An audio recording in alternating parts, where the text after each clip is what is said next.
Rajeshwari V, who cleared IBPS clerk.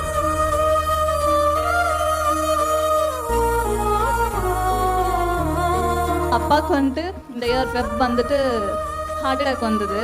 அந்த டே வந்துட்டு எனக்கு அப்படியே பிளாங்க் ஆயிடுச்சு. எனக்கு இது எதுவுமே வேண்டாம், பார்த்தா போதும். அவருக்கு இப்போ 63 இயர்ஸ். வேலைக்கு போக வேண்டாம், பார்த்துக்கணும் அப்படின்னு இருந்துச்சு. அதுக்காண்டி படிக்கணும் அப்படின்னு தோணுச்சு. இதுதான் என் லாஸ்ட் அட்டம். இதுக்கப்புறம் நான் தொடவே மாட்டேன். ஆனால் இதை நான் வந்து எனக்கு எவ்வளோ முடியுமோ அது எல்லாமே பண்ணுவேன் அப்படின்ற மாதிரி யோசிச்சு தான் அந்த எக்ஸாம் எழுதினேன். கிடைச்சிருச்சு. 18 வயசுல எல்லாம் படிக்க வைக்கிறோம். ஆனா கடைசி காலத்துல சில பேர் விட்டுடுறோம். அதை விடாம நம்ம பிள்ளைங்களை நல்ல மாதிரி படிக்க வைக்கணும். இந்த ரைஸ்ல படிக்க வச்சு பேங்க் எக்ஸாம் எழுத வச்சேன். அதுதான் என்னுடைய முதன்மையான கடமை.